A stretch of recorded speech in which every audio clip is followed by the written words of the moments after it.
Good morning, and thank you for joining me on this midweek reflection. I guess we're about halfway through Lent now. So if you're one of those people who's using this as a time to abstain from something, to let go of something, you're probably feeling that you've come quite a long way already, and yet there's still quite some way to go until we get to the joy of the Easter morning.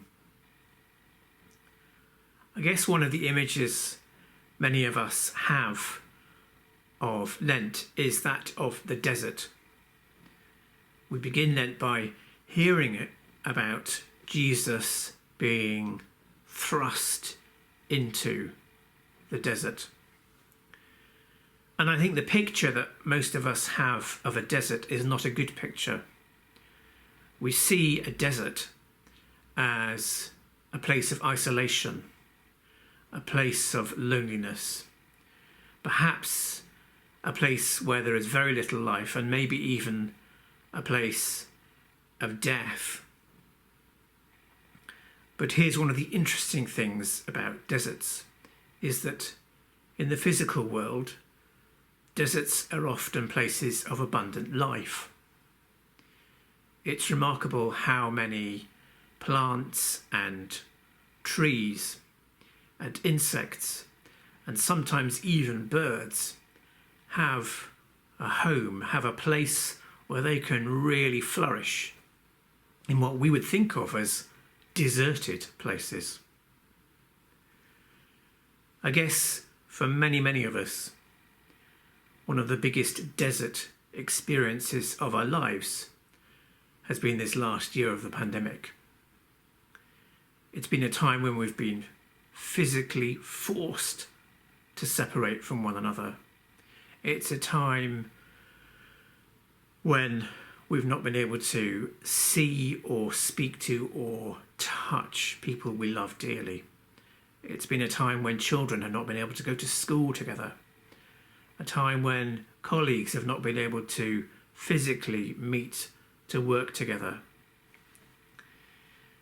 But in spite of that, many people have said that they found this a very valuable time, a time when they've been enabled to reset the compass of their lives, a time when they've been able to reevaluate what matters in their lives, and also, quite importantly, what doesn't matter.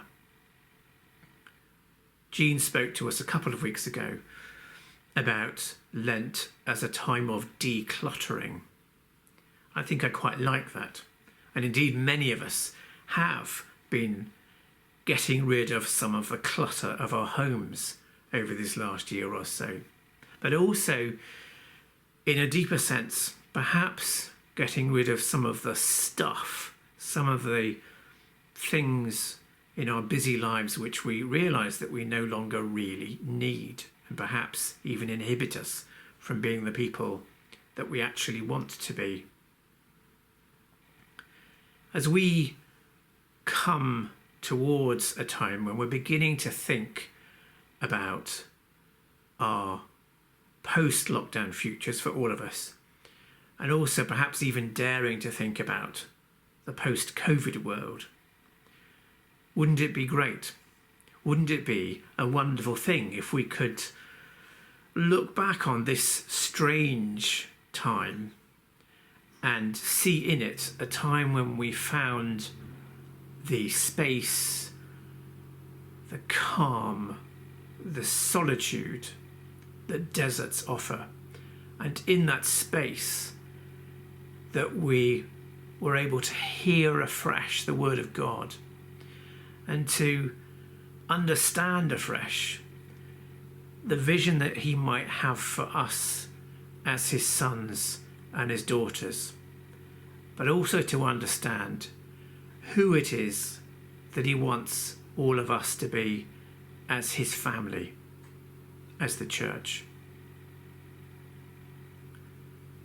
I'd like to read to you a poem this morning which is called Desert Flowers, and is by Pat Marsh, who is a writer and retreat leader.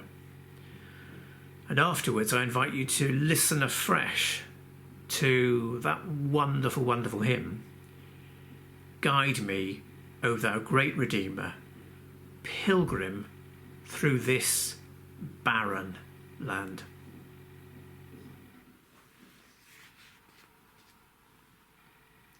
Desert flowers.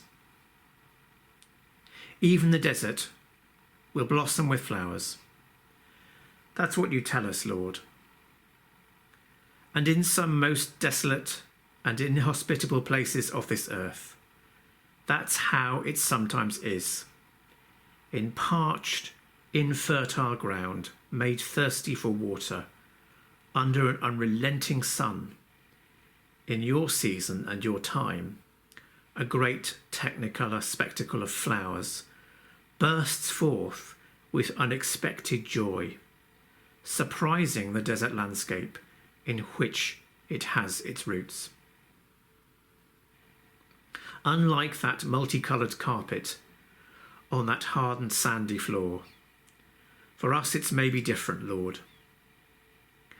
Often your miracles creep up on us quietly, on tiptoe as it were, without theatrical drama, emerging in your way, your time, and taking us, quite frankly, by surprise.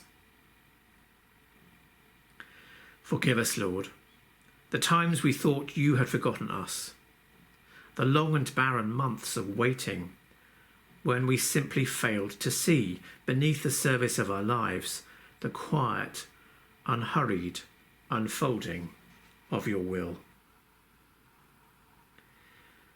The flowers of the desert, Lord, know all your ways.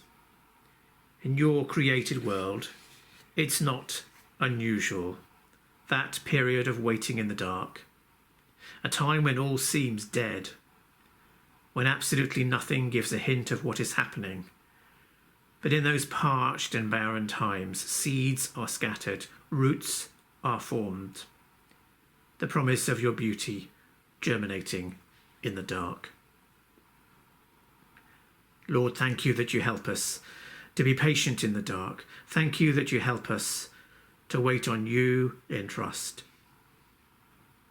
With clarity of hindsight, we now can see that after the desert waiting time, a time of flowering comes. Lord, germinate the seeds that you have planted in this church. Bring forth a great explosion of your joy. Together, help each one of us to grow as you would wish. Unfold your great creation through your church.